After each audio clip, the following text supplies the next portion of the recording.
Who's good potatoes? Let me grab my coffee. Of course, same night.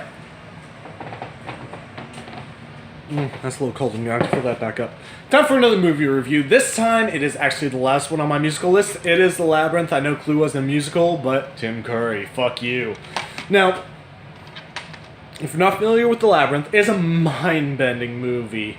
Starring David Bowie, Jennifer Connelly. The two leading directors and producers, I believe, were, Jim Henson and George Lucas, so you already know this is going to be magical and trippy. Basically, a girl who's stuck in a fantasy world is babysitting her little brother, stepbrother, something along those lines. He gets abducted by the Goblin King. The Goblin King was answering a wish that the girl made that the boy was never around, and she goes on a magical journey in the Goblin Kingdom in order to rescue the boy. She comes across a bunch of colorful characters, all of which are puppets or guys in costumes.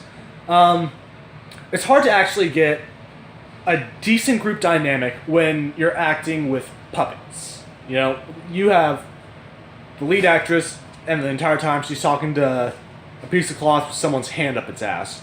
And I love this movie, but this review is going to be a little harsh.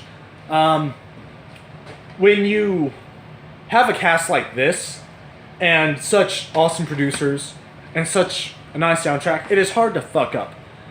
But Labyrinth fails as a musical. It was mostly dialogue, so the musical bits were few and far between. Whenever you think of a musical, the songs immediately come to mind. Sweeney Todd has an entire slew. Rocky Horror Picture Show, every single song comes to mind. Heroes, Eddie's Teddy, frickin' Time Warp. Why the fuck not? Damn it, Janet! But, I mean, let's even take this further. Tenacious D, all the music pops out. It's almost non-stop. Rocky Horror Picture Show has a steady flow. Almost the entire movie is the soundtrack. That is what pushes the main plot and the dialogue. Whenever you look at Repo, the genetic opera, so many songs come to mind. The thing about a musical is, you're supposed to get swept up in the experience, you're supposed to love every song, you're supposed to get wrapped up in it, you're supposed to end up singing along, getting the song stuck in your head. This has maybe 3 memorable songs, and one of them stands out and everyone references it. While this is a magical movie, with an amazing team, it fell short in its own genre.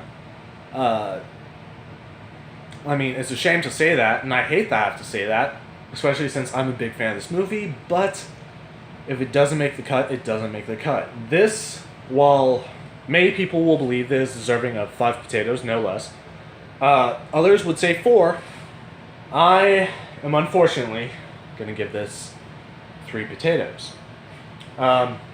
Strictly because it really didn't hold up. It aged well, and the music they did have was excellent, and the world is fascinating. But this movie was a musical. Even Charlie and the Chocolate Factory, Willy Wonka and the Chocolate Factory, excuse me, we're going with proper terminology, was a bit more of a better musical. Everyone remembers almost every song from that movie. Everyone remembers almost every song from Rocky Horror Picture Show, from Repo the Genetic Opera, those of us that saw Reefer Madness, Tenacious D, Sweeney Todd. And there are so many more musicals. Fucking Sound of Music. Goddamn. People remember more of that than they do from The Labyrinth. Everyone remembers Voodoo. Voodoo? That's what? Yeah. See, I even had trouble, coming up with the actual name for it. It's an awesome movie, but a poor musical, unfortunately. With that out of the way, and me being hard on something that I love, because sometimes it does require tough love, I am going to go ahead and do my next list. And like I said, as promised, these are all terrible movies. Expect low reviews and extensive criticism. Some of these I haven't seen in a long time. Others I just blatantly haven't watched because I bought them because they were cheap and they were just shit. Opening up, A Little Bit Zombie. Okay? This one I did enjoy when I was younger, but I haven't watched this since maybe 2002, 2003, maybe even 2005. When did this movie come out? I'm not seeing a release date. 2004. So I probably watched this movie right after it came out. Some of these will have poor sound, or no lighting, or both.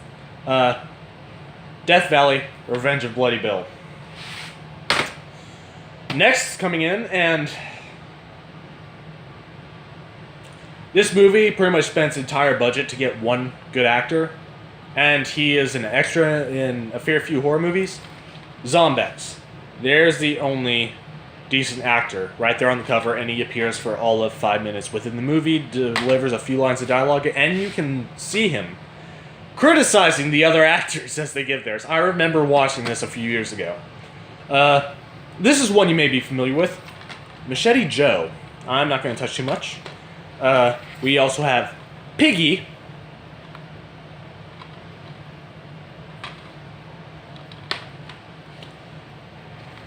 Antidote. And a lot of you were probably expecting this to be on the list. This is from most of our childhoods. This is based off of a video game. The movie was released in... I'm looking. Anyway, the movie's 104 minutes long. Digitally remastered. It is based off of a Nintendo game. It is Super Mario Brothers. This is how I don't know how I can put this mildly at this moment in time.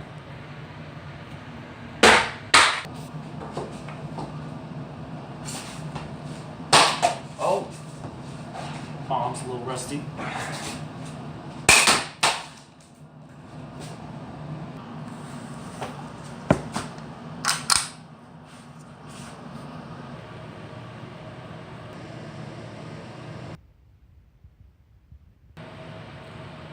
Once again, gonna be a bad few movies. As far as Labyrinth goes, have you seen the movie before? Are you planning on watching it? Post that in the comments down below. Like, comment, subscribe. Keep on keeping on. I'll see you in the next video.